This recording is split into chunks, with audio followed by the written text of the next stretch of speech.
Want to get creeped out? Let's talk about someone else who tried the Raven Man ritual. For storytelling purposes, we will name this person Frank. And if you don't know, the Raven Man ritual is essentially where you are summoning this creepy spirit entity into a circle of salt and asking that entity for a favor or to do things for you or to give you knowledge. They do say that you should have an object of protection or a talisman during the ritual, and you should keep it after the ritual to make sure that the Raven Man doesn't come back and ask you for a favor in return, because allegedly the favor is going to be something you don't like. Now, Frank was someone who was living with his girlfriend. They had been living together for about 4 years, and she had recently found out that he cheated on her. He begged for her forgiveness. He brought her gifts. He brought her flowers. However, the trust was broken and the relationship became tumultuous. One day he's at work, and some of the people at work are talking about this creepy ritual they heard of, the Raven Man ritual. Frank looks into it and thinks to himself, why not try it? Why not see if I can get the Raven Man to get my girlfriend to forget what I did? Frank also says that after hurting his girlfriend like that, would never do it again. Yeah, right, Frank. Don't believe you for a second. By the way, if you don't know, my name is Megan. I'm a paranormal investigator and researcher, as well as a folklore researcher, and I love delivering spooky and creepy content to you. So if that's your shit, follow me. And also, if you're like, I could handle a haunting, I have haunted dolls, and I'm getting rid of some of them because I have a lot. So if that would be something you're into. Anyways, one night when his girlfriend is fast asleep, he goes into a room in the basement of the house and performs the ritual. He does the circle of salt, he lights the candle, he says the incantation, and as I've said before, you don't really know if the Raven Man has appeared because you might not be able to see him. Of course, Frank is thinking, I'm going to try this, but probably nothing's going to happen. So he finishes the summoning portion of the ritual and sees nothing, but he does feel like there is something there. He said that after he completed the summoning portion of the ritual, it looked like some of the salt circle that he had placed had like blown away a little bit, like not completely ruining the circle, but some of the salt had kind of blown into different directions. So he asked the Raven Man for a favor. He says, I made a huge mistake. I cheated on my girlfriend. I just want our relationship to go back to normal. Can you make her forget? Now, Frank figured his object of protection was a necklace that his girlfriend gave him, and he always had it on. So he thought, perfect, this can be my object of protection, and I'll just keep wearing it, and there'll be no issues if this ritual is actually something that works. The crazy thing is, the next few days, him and his girlfriend don't fight. It's like things are back to normal. She's not saying anything about not trusting him. She's not wanting to look at his phone. She's not asking about his location. It seems like she potentially did forget about his transgression. It's about a week later, and him and his girlfriend are going to bed in the same bed, which is also something that hadn't been happening. They go to sleep. He's feeling happy. He's like, I got her back. I'm never going to do anything to hurt her again. But that night he has a dream. He has a dream that he sees a raven outside his bedroom window. He's not really thinking, it's a dream. He's just doing whatever he's doing in his dream. So he walks up to the window and opens it. The raven flies into his room, and he hears the raven speak, and it says, "Debt is due." The next morning, he gets up to go to work. He's thinking about this dream, thinking that it was odd, opens up his front door to go to his car, and laying right there in front of his door is a dead raven. Is it a raven? Is it a crow? He doesn't really know, to be honest, but he thinks it's a raven because of the dream, because of the ritual, and he's like, that's terrifying. For the next few months, of course, he has his necklace on, but he's always thinking about it now. He's always touching it, playing with it, thinking, this is my protection. Whenever he's in a dark room by himself or even walking down the street and there's no one around, he's looking over his shoulder, he's feeling like there's something there, and he's wondering if there's going to be something that's going to ask him a favor that he doesn't want to do. He leaves it at this. It has been months since he performed the ritual, but this has psychologically caused him such stress, such paranoia that he's easily irritable. He's not sleeping, and him and his girlfriend are arguing anyways. Their relationship is now tumultuous anyways because he's just so irritable. There's no update if anything ever asks him a favor, but I'd love to hear your theories on what you think might happen. Anyways, that's it for this one. See you next time.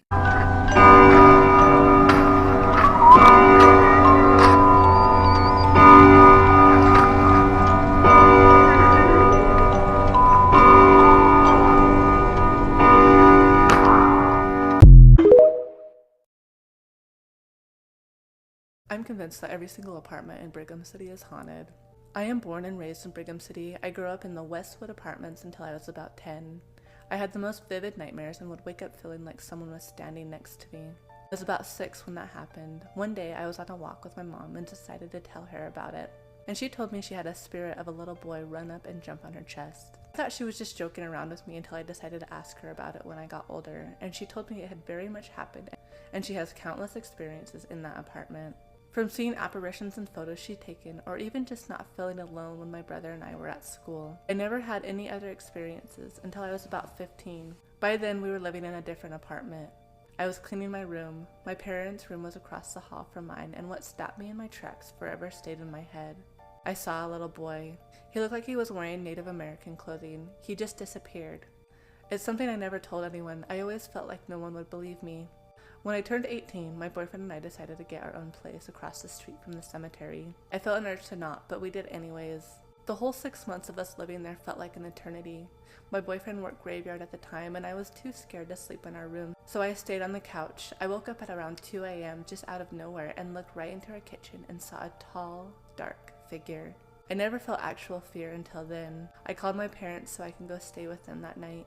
A few days later, my boyfriend and I were on the couch. It was late at night. We just had finished eating dinner. Our front door had one of those chain locks. It sounded as if someone was playing with it. We just kept hearing that chain smack on the door. I had my boyfriend check, and it was just swaying back and forth. There was no airflow near that door. And when he opened the front door to see if anyone was there was no one. The whole 6 months of us living there, it felt like there was something angry. We were constantly arguing. We felt a distance from each other. I was scared to be alone in that apartment. There was always a weird maple syrup smell. No matter how hard I tried to get rid of it, things would constantly fall off the counters. We would hear footsteps in our room. The bathroom tap would always slightly be open, even if we always went back to close it all the way. The day we decided to move out and not renew our lease, all that angry energy and all that distance in us disappeared like it never even happened.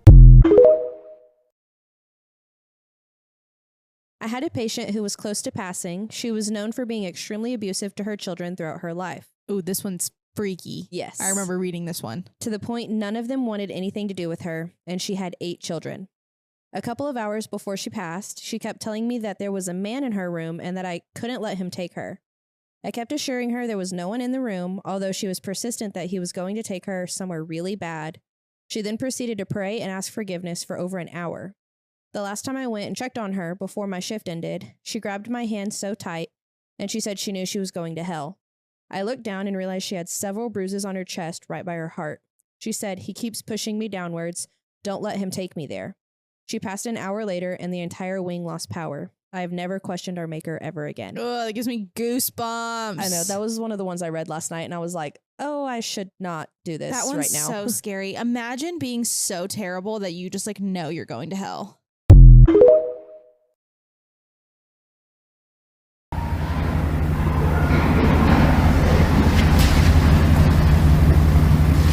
Is there someone downstairs? Are you sure we locked those doors? Yeah. You're the one that checked them. I know because I pulled the door, but like, is the back door? Was that one locked? Yes, because I came through I went to go through the back door following you guys, but it was locked. That sounded like kids playing. That sounded like it was like right there, like That right down the literally stairs. yeah, like it was right Right downstairs. That actually sounds like it's right fucking there.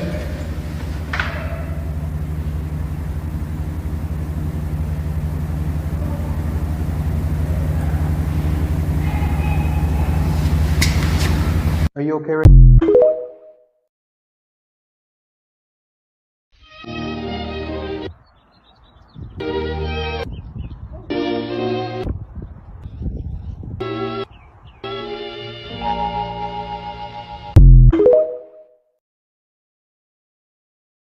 Here are some disturbing horror movies for you to watch right now on Tubi, and all of these movies are absolutely wild. Inside takes place during the Christmas holiday. It follows a pregnant woman who is mourning her husband's death, but during this time, she's also being stalked and attacked by a violent intruder. And we get one crazy, brutal home invasion horror movie. I love me a good home invasion horror movie, and this one right here is one of the best. And what makes it even better is that it takes place during the Christmas holiday. The holidays are approaching, so definitely prepare yourself with this movie. Grace follows a grieving mother. She just got into a car accident and it killed her husband and the fetus inside her. So she decides to carry the stillborn baby to term. But the crazy thing is the baby comes back to life. However, it's like a zombie and it's craving human blood. So the mother has to make sacrifices in order to keep her baby alive. And what this mother does, what she does to keep the baby alive, it's insane. And the baby itself, what the hell? Look, if you want to watch a zombie undead baby movie, this is the one for you. But if you do want to watch something like this, what the hell is wrong with you? American Mary Mary follows a medical student who was recently assaulted by her professor. In order to cope, she joins an underground extreme body modification program. She would practice these surgeries for money, and it would lead to her getting revenge on her professor. This movie is wild as hell. It's body horror to the extreme. It stars the horror icon, the horror legend, Catherine Isabel. It's underrated, but it's a banger if you ask me. Hey, disturbing horror movies for you to watch right now on Tubi. Let me know in the comments which one of these movies are your favorite, and which movie will make your list.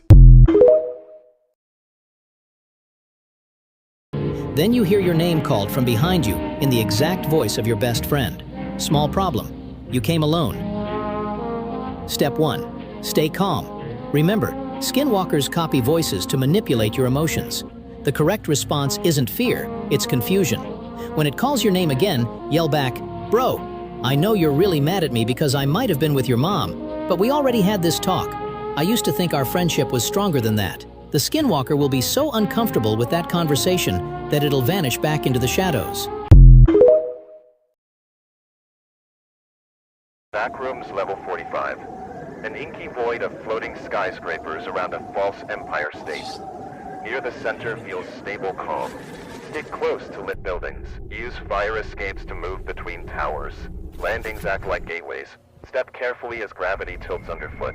Keep 3 points of contact, not jump gaps. Inside offices look normal, but everything is fake styrofoam. Phones and computers do nothing. Bring water and light. Expect brittle props that crumble if used. Central tower houses BRC rooms.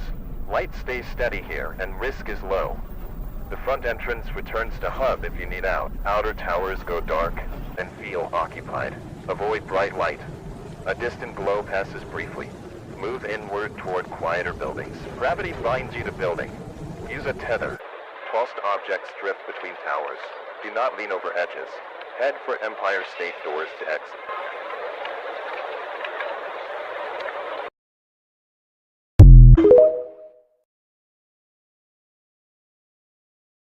This is a real story sent to me by a follower.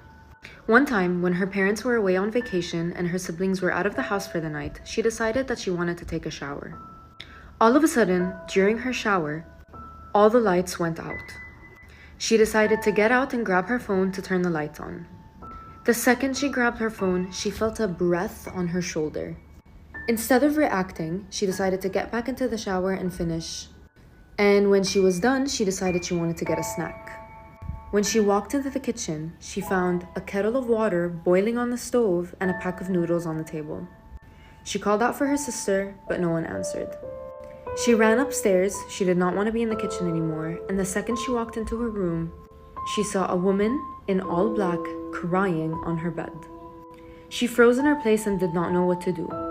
And when the woman saw that she noticed her, she started running towards her. Seeing the woman run at her, she started crying and screaming for her sister, who was not home at the time. And mid-screaming, her sister comes into the house and runs upstairs to her. She tells her all that's going on, and then she looks back into the room. The woman was not there. She walks her to the kitchen. No kettle, no packs of noodles, nothing. Ever since, she has refused to stay home alone.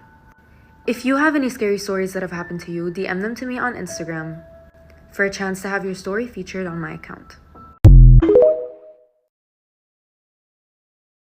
I got my snack, so get yours. It is a snack. I'm Haitian. So, there's this girl. Let's call her Deja. Deja had got home from work and she was tired. She ate dinner, she took a shower, she read her book, and then she went to sleep. Now, Deja is a very light sleeper. I am too. Like, somebody could walk past me and I'll wake up. So it wasn't any surprise when Deja woke up at 3 a.m. to somebody knocking on her door. She knows it was 3 a.m. because when she woke up, the first thing she did was grab her phone and look at the time because it's the middle of the night. Deja's like, who the hell could be at my door at 3 a.m.? Deja also knows better, so she didn't open the door. She went and looked through the peephole, but no one was there. So she's like, am I bugging? Like, I could have sworn there was a knock that woke me up.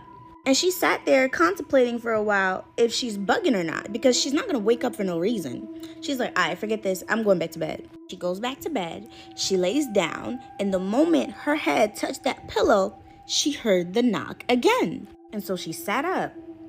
She's like, am I tripping right now? And as she's questioning herself if she's tripping, she hears the knock again.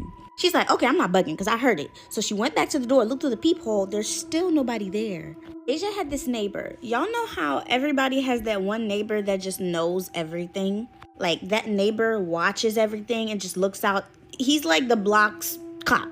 So an idea crossed her head. She's like, maybe it's my neighbor, but I don't see anybody. And she's like, I feel like I should call my neighbor to see if my neighbor's up. Usually, sometimes her neighbor be up around that time. So she calls her neighbor. Let's call the neighbor Mr. Hanks. Mr. Hanks picks up, and Deja's like, hey, Mr. Hanks, I'm so sorry to bother you. I really don't mean to call around this time. It's just that I keep hearing somebody knock on my door, but I don't see anybody outside. So I was just wondering if you saw anybody, like, walk away. Because someone keeps knocking at my door, but I don't see anybody. So Mr. Hanks is like, yeah, you're fine. I'm up. I thought I heard a knock too, but I didn't pay it too much mind. But it's okay. I'll come over there and check it out for you. So that made Deja feel a little better because the neighbor's coming just to, like, you know, help her feel a little more safe. So she's like, whew, I'm going to go back to bed to my room until Mr. Hanks comes. She goes back to her room. She closes her door. She gets into bed, but she's not going to sleep because she's waiting for Mr. Hanks. As she's sitting on her bed, scrolling on her phone, she heard a knock again, except this time that knock was on her room door. Like, somebody was knocking her room door. So it only means that something or somebody is inside the house now, which is impossible because she never opened the door. So it's safe to say now she's frozen. She's terrified. She is freaking out. She doesn't know what to do. She doesn't know what to say. She doesn't even want to open the door. She's terrified. So she grabs her phone to go and dial 911. She's trying to do this as quiet as possible. And right when she was about to do that, her window, somebody started knocking on her window. And it's the window, so it's clear. She can see nobody's there. So she immediately drops to her knees and starts praying because she doesn't know what to do. Because what is she going to say to the 911 operator? What's she going to say? There's a ghost knocking on my door? There's a ghost knocking on my window? Please come check it out. Like, she don't know what to do. As she's in front of her bed, on her knees, praying, she sees something under her bed. Now, Deja's a very clean person. She doesn't keep, like, she's very clean. She's like a germ freak. So when she saw something under her bed, she's like, impossible. And the way that the thing was, like, the way it was placed, it was as if somebody planted it there. So she goes under her bed. She reaches for whatever that she saw. She pulls it out. And it's the underwear of the person she last had sexual relations with. It was his boxers. And not only was it his boxers, when she touched it, it was oily. As if, like, the boxers had oil on it. And it was, like, wrapped, like, as in, like, a small little ball so that it can be hidden. And when she opened the underwear, there were herbs inside. Herbs. The Haitian came out of me and I said herbs, but you get it. Deja is no stranger to witchcraft. She doesn't practice it, but she knows about it. She's like, holy shit, he got me. So she starts praying even harder. Like, she unravels the thing. She takes everything apart, goes in her drawer. She gets a lighter because she had a bathroom, like, in her room. She ran to the bathroom, ran to the sink, and put the underwear on fire as she's praying over it. Y'all, when she started to burn that thing, it wouldn't burn. Mind you, the underwear has oil on it with herbs, so it should be catching fire, but it's not. And the more and more she's praying, the more and more she's trying to set it on fire, the knock that was at the door isn't even a knock anymore. It's a pound. She's hoping and praying that the neighbor comes through. However, in order for her to open the door for the neighbor, she has to leave her room, but this knock is now on her room door. So she calls her mom in the middle of the night. Her mom is, like, confused because she was half asleep. And Deja's freaking out. Deja's trying to explain to her mom what's happening, but her mom can't hear her because the knock on the door is so loud.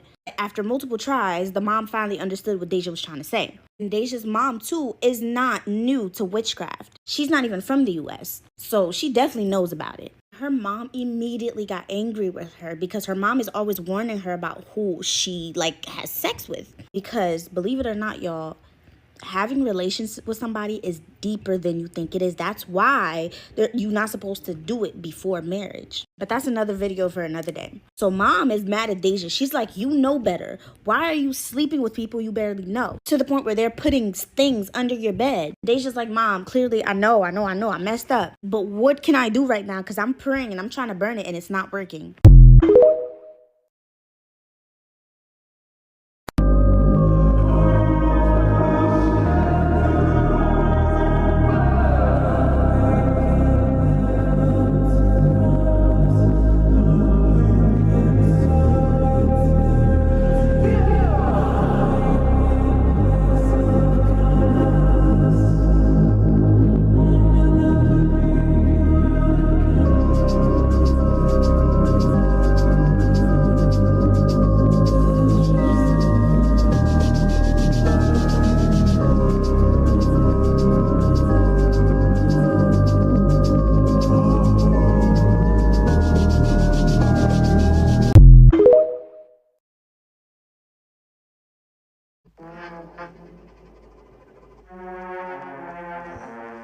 Played with my ex and his friends, and we asked the board how many boys were in the room, and it said 4. There were only 3 boys. A week later, I found out I was pregnant with a boy. My dad is a preacher. He warned my brother and I not to play with it. We lived in Richmond, Virginia. I was 7. My neighbors had one and we were playing with it. My dad caught us and asked us to ask it who we were talking to. It spelled out Beelzebub. Mind you, we were 7 to 10 years old. We couldn't spell that if we wanted to. My dad tried to burn it. It wouldn't burn. After several attempts, he chopped it up, threw it in a burn barrel, poured gas on it, lit it up, and it sounded like hundreds of thousands of people screaming in pain. Never touched one again. Google Beelzebub. So Beelzebub is basically a very powerful demon in mythology. I played with my friend and some other kids he recently began hanging out with in an abandoned apartment. Later that night, I literally saw the Baphomet.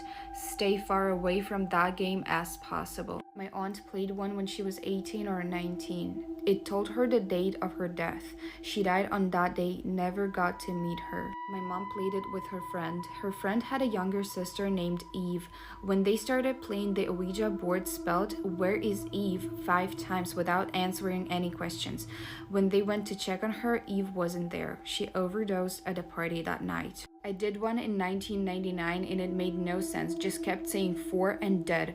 A year later in August 2000, my 4 brothers were involved in a car accident and all died at the same scene. This trend is made for me, hope it doesn't get lost. When I was 17, I was playing it with my friends. After we stopped, I got a nosebleed and no more than 20 seconds later, I got a call from a friend asking if I was okay. I said I was fine. Why? The friend said that it was going about the town that I was hit by a car and died. Freakiest thing ever. Played with my old roommate, had a couple of guys over chilling, 2 of which we just had met that night. The board kept saying, "Smile Justin, Brooke loves you," over and over. Justin got up and went outside. I followed because I figured Rumi was moving the board to mess with him and me. Had literally just met him. He was outside crying. I said, "Hey, it's cool, she's messing around." He looks at me dead in the eyes and says, "I had a little sister who died when she was 2. Her name was Brooke." Went inside, closed the board, and vowed to not touch it again. I had a boyfriend in my 20s, literally dropped dead when I was on my way to pick him for a date. We had no idea what happened. Asked the board and it kept saying MVP, which made no sense until his autopsy came back as a heart attack caused by the condition called MVP, mitral valve prolapse. Let's rate the scariest entities I've ever seen in my life as a medium. 0 being, I can handle it. 10 being, oh my god, what the hell is this? For those of you who are new here, hi, my name is Joy, and I see dead people. Let's start with the terrifying thing that was pretending to be a nurse in the hospital that is now a hotel in Jerome, Arizona. The first thing to ever follow me home, and I remember her little nurse hat, but a demented smile and this hooked nose. The worst part for me was when I was driving in the rain to my friend's house to be cleansed, and she was in the rearview mirror right behind me, breathing down my neck and not leaving that spot the entire car ride in the rain.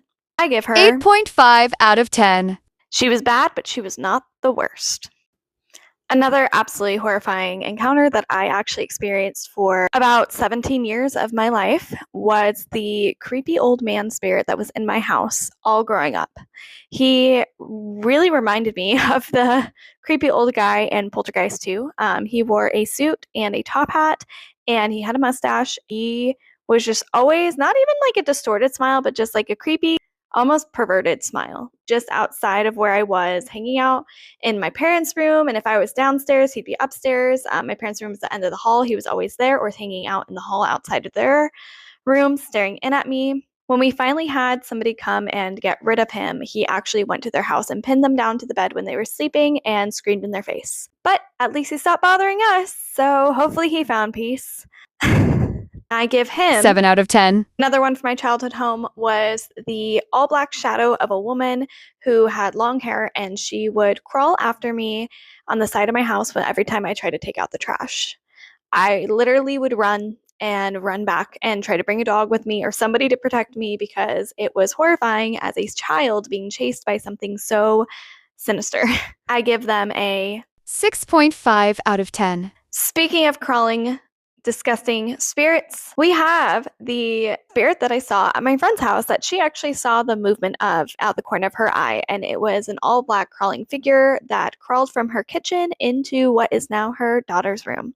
That was horrible, and I had to cleanse that one out, and that was disgusting. I give little gross crawly thing a 5 out of 10. A very honorable mention is the spirit of what almost looked like a greaser guy from the 50s who normally probably wouldn't scare me as bad, except for the fact that I was in my friend's bathroom and I thought I was alone, and then all of a sudden he popped out of the shower right next to my face, and I could never go to the bathroom alone after that at her house, so that was fun. I give creepy greaser guy a 6 out of 10. And lastly, the worst one in my opinion, still the scariest thing that has ever happened to me, was inside Haunted Museum in Vegas. It was this terrifying spirit. He followed me through a lot of the museum, and the worst part was when we went back in after my first tour, and it was pitch black in there. The things were happening, but the worst part that will always be absolutely burned into my mind is when I was already overwhelmed by him and everything that was happening, that I was sitting on a chair crying, and I felt hot breath in my face, and I look up and he was standing on the ceiling with a super demented smile breathing into my face, and I will never, ever, ever forget that. I give that disgusting creature a over 9,000 out of 10. To me, they were all bad, so can't really say I would ever want to see any of them again. Thank you so much for watching, and if you want to hear more ghost stories from someone who lives the Conjuring movies, make sure to follow for more. Bye!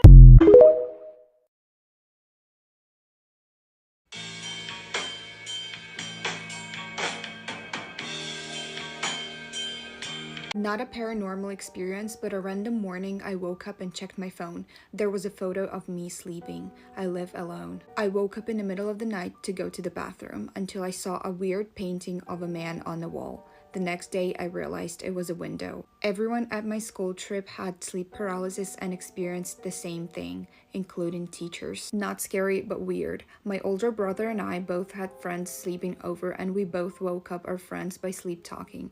They recorded us and showed us in the morning. We were having a fully coherent conversation with each other. I shared a room with my sister. One night I was sleeping and suddenly woke up because I felt like someone was watching me. I looked at my sister's bed and saw her lying there watching me.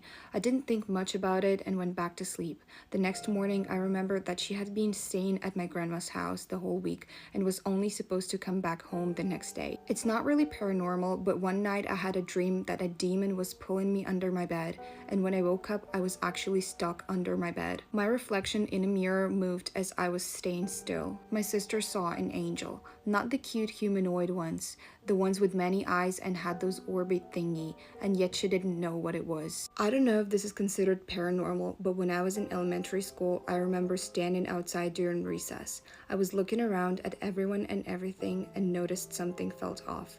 I blinked and literally everyone was gone. It was still light out and I went and knocked in the doors. A teacher saw me and got me back in and asked me where I was, and everyone had been looking at me. I said I was outside and everyone disappeared, but she told me to quit lying. Apparently, I was out there for 3 hours. In my mind, I was there with everyone one moment, and in the literal blink of an eye, everyone vanished. When I was 11 years old, I stood face to face with a Neanderthal at my grandmother's house, and no one believes me. I think we all heard at least once our parents calling our names while being home alone. That is surreal, I heard that too. Piano started playing in our house at 2 a.m. I was alone that day because my sister was having a sleepover at my friend and my parents had a night out. We sold our piano 5 years ago. It's not scary, but me and my older cousin had the same imaginary friend down to the same clothing, hair, moles, eyes, etc. We found out years later after the fact we both stopped seeing her. I ended up telling my mom about it a couple of years ago, and she had the same imaginary friend along with her youngest sister. Just thought it was interesting. I was pretending to sleep because I was on my DS past my bedtime, and I heard my mom coming in my room, and when she did, she kissed my forehead and turned off my lamp. And the next morning, my mom told me she tried getting into my room all night to check on me, and my door was locked the whole time. Not paranormal, but weird. My nana gave me this ring and I lost it one day. About a month later, I was sleeping and in my sleep I heard a voice saying, "Look on the floor, look on the floor." And I immediately woke up. That fuck-ass ring was right on the floor. What would you do if two strangers arrived at your house late at night? Would you be kind enough to let them in, or would you shut the door in their face? Well, tonight's scary story explores what happens when you let two strangers in. So our story takes us back to the 1870s. There's a woman named Miss Zerelda Potts. Now, Zerelda is about 70 years old at the time of this story, and she lives in northern Missouri. She lives a modest life. She's a widow who had a husband who passed away 2 years prior, and she lives in this very small cottage in the woods. On one fateful night, Miss Zerelda is home by herself. It's raining outside, it's freezing, and all of a sudden she hears a knock at the door. Now, because Miss Zerelda lives in the middle of the forest and her nearest neighbor is 40 miles away, she's a bit skeptical of who could be knocking on her door at this time. But again, it is the 1870s, so Mrs. Zerelda goes to approach her door, and when she opens it, she sees two men standing there. Now, the men appear to be tall, in their 20s, and have a ruddy complexion, and as Miss Zerelda is observing the pair, one of them asks if they can come inside. Now, the only thing Miss Zerelda is really taking account of is the fact that they appear to be soaking wet. So as a kind woman would, she offers them her home and she leads them inside the door where they stand in what is basically considered her living room. Now, the men appear to be surprised yet pleased by this extension of hospitality. They walk into her home. Now, again, Miss Zerelda is a kind woman, and seeing that her new guests are soaked to the bone, she walks over towards a trunk. Now, she does notice that one of the men has a weapon on him, but it's customary of the 1800s, so as he's getting ready to draw his weapon, she reaches into the trunk and pulls out a stack of clothes. That's when their host walks up to each of them and hands them a stack of the clothes. She tells them to strip down and put the clothes on because it's freezing outside and they need to get into some dry clothes. Now, she also adds that while the clothes might not fit them because the men are a bit taller than her husband, it's better than being soaking wet. Now, again, the two guests at this point are a bit surprised at the hospitality they're receiving from this woman, but they're obviously quite grateful. Now, as she's staring at the men, two things are running through her mind. The first is that they seem really familiar, yet she can't place where she knows them from. And the second is that they are probably very hungry and they would probably like something to eat. So Miss Zerelda, extending yet another act of kindness for the evening, offers the men some soup. She's got it warming on the stove, and the men state that they had been hungry, they just didn't know how to ask, but they hadn't planned on asking anything of their host other than shelter for the evening. So they were elated when she offered them this cooking soup. They hadn't eaten in days at this point. So the three of them sit down to a meal, and Zerelda asks the boys about their whereabouts. And this is when one of the boys slips up and says that her cooking reminds them of his mom's cooking. And this is when Zerelda asks if the two are brothers. And of course, one of them says that they aren't brothers, they just miss being home, and that one of them is homesick more than the other. So the trio sits down for dinner, they're having a good conversation, they're learning about each other, and at the end of the night, Miss Zerelda makes them a pallet on the floor. It's got the warmest comforters in her house, and the boys are just kind of taken with how kind this woman is. And this is when they start to ask her about herself. They wonder what she's doing out in the middle of the woods and how long she's been alone. And this is when Zerelda tells them that she's been alone for the past 2 years. Her husband has passed away, and she starts to tear up. Now, the boys at this point are feeling a bit attached to their host, so they're looking at her and they're wondering why she's getting upset. And Miss Zerelda tells them that once her husband died, they fell on some really hard times, or rather, she fell on some really hard times. She couldn't afford the house that she lived in or the land that it was on, and so she took a mortgage from the bank. And this is something that's been on her mind more and more as the deadline started to become nearer and nearer. Now, the boys are laying on the floor and they're looking up at their host, and this is when one of them asks her what's going to happen to her if she can't afford to pay the debt tomorrow. And this is when she says, she just has to get rid of the house and the land.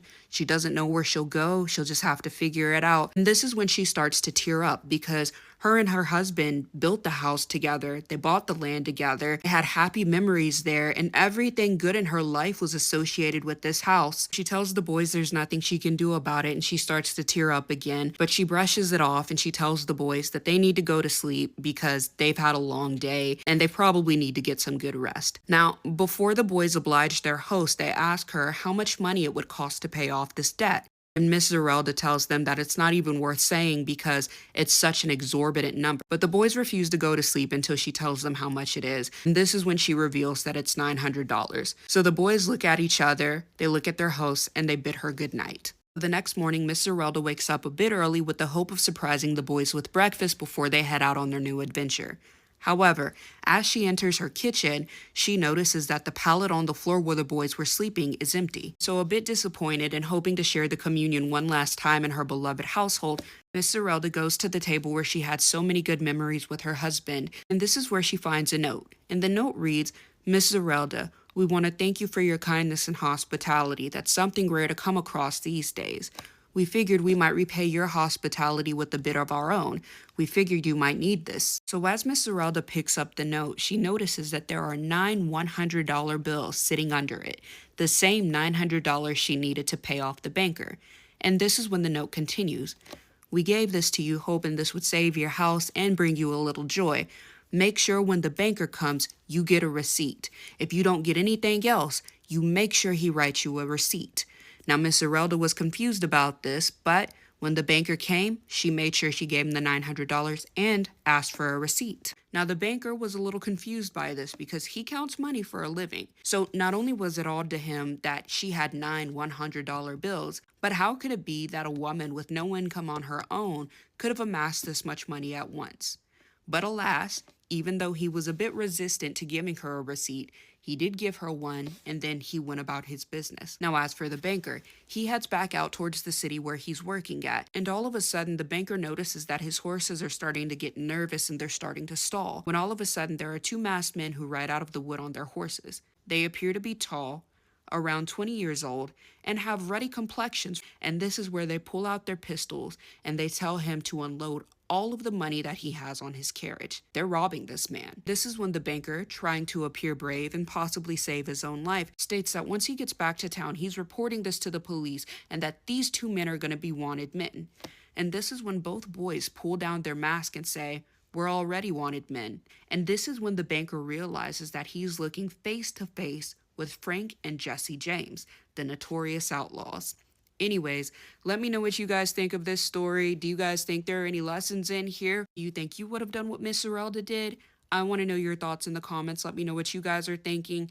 Yes, this is a happy ending. Yes, Miss Zerelda stayed in her household until she passed away. And yes, if you're wondering, Jesse and Frank James did get their $900 back. Anyways, I hope you guys will follow me on my other socials, at Clever Fox on both YouTube and Instagram. And I will see you guys in my next video.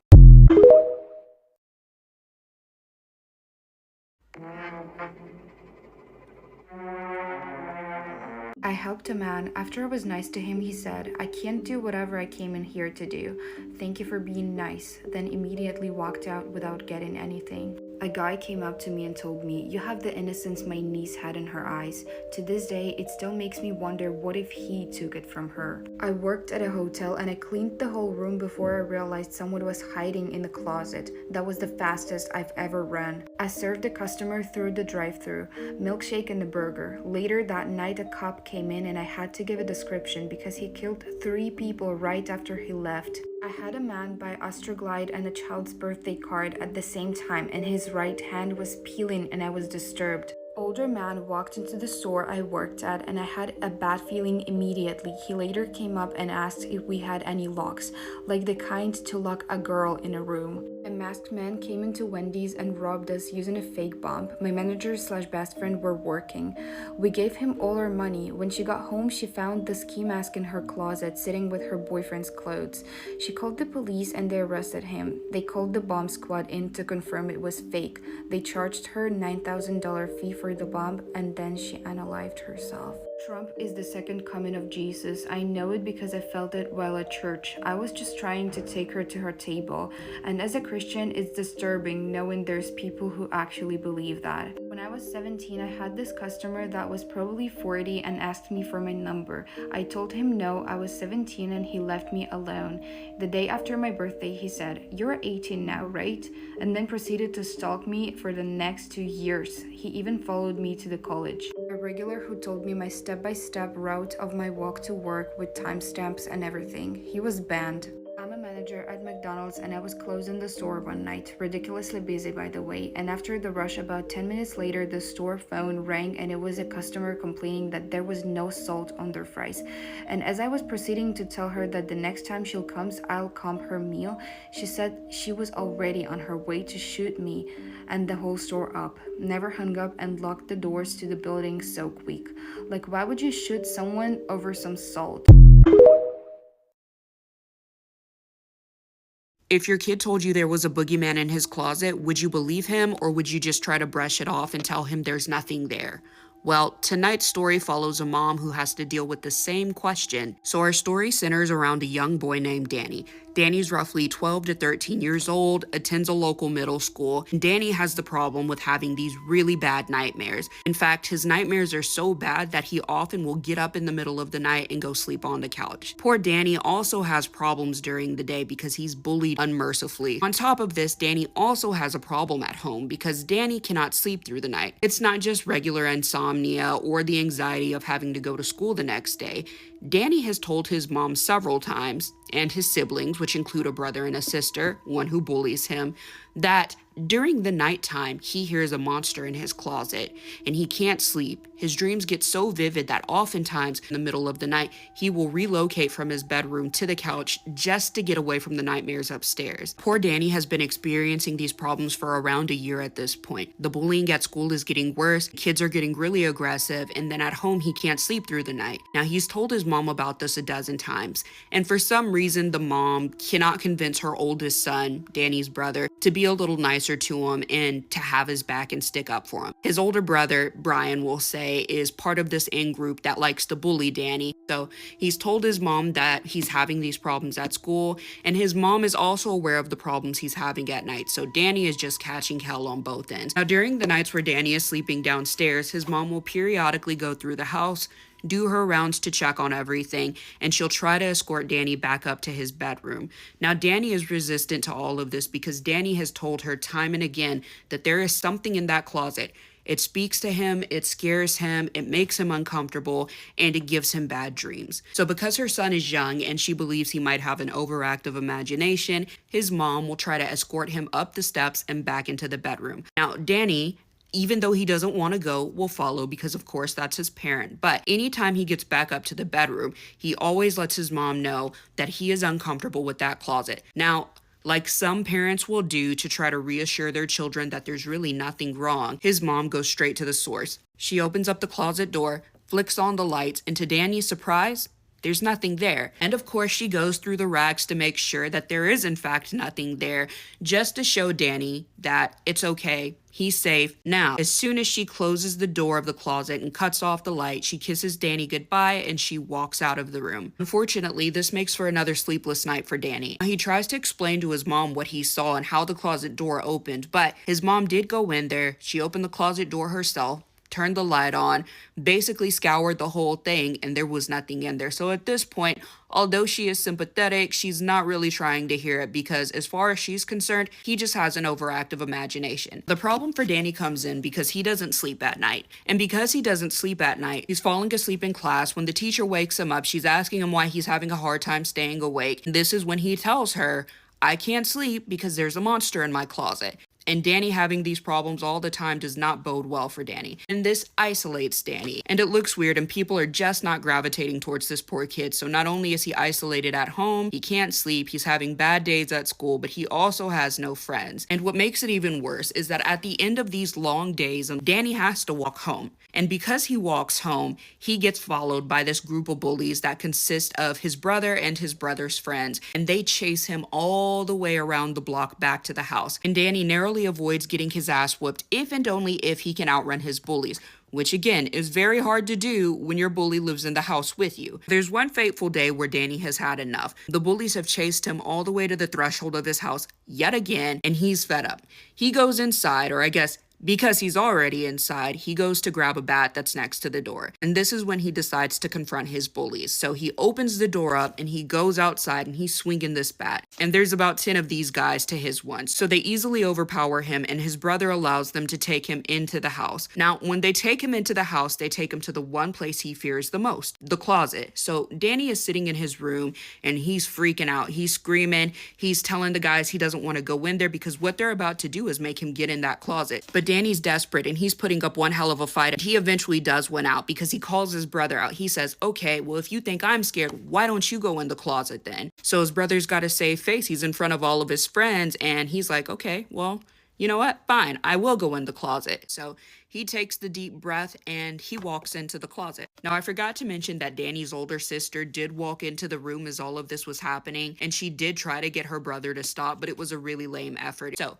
Danny's brother walks into the closet. They close the door, and all of a sudden, you hear this ruckus happening inside of the closet. All of a sudden, Danny's brother starts to scream, and this is where things get really hectic because they're trying to open this closet door at this point to get Danny's brother out, but the door will not open. And only after Danny's brother stops screaming, which has gone on now for several minutes, is the door able to be opened. And when they open the door, there's no Danny's brother. He's vanished. Poof. In fact, the only remnants left of Danny's brother was a small stack of clothes on the floor and some tennis shoes. Danny's brother was nowhere to be found. They searched that closet high and low. There was not a single exit to be found. But yet, Danny's brother was not in there. They heard the yelling. They saw him go in. And yet, when they opened the door to retrieve him, there was no one to be released. So what happened to Danny's brother? Well, Danny's mom eventually gets home and she's looking for Danny's older brother and she can't find him. She asked what happened to him. The kids told her exactly what happened. He went into the closet. Now, the mom is devastated at this point because she doesn't know where her son is. So the first thing she does, and in my opinion, the right move, is call the cops. Now, the cops come over. They're taking statements from all of the boys. They also searched the closet much like the boys did. And yet, similar to the boys' experiences, they also found no entrances or exits that would have led into or out of the closet. The sad part is, after the police took the statement, because they had nothing to go off of, the only thing the cops could do was put out an Amber Alert for the boy because there was no information to go off of. Everyone in the room had seen him, yet nobody had seen him leave. And that's the problem. So the cops assisting the mother did have search parties and they looked for weeks for Danny's brother. Nobody ever saw him. They never found a single trace. The only evidence that was left of Danny's brother even existing that day was, again, the pile of clothes on the floor. Until this day, Danny's brother has still never been seen or heard from. So I want to know your thoughts. Let me know what you guys are thinking about this. What do you think happened to Danny's brother? What do you think was in that closet? If anything, was Danny's brother possibly a runaway? But if that was the case, how could he get through 12 people in a room that day? Anyways, let me know what you guys are thinking, and I'll see you guys in my next video.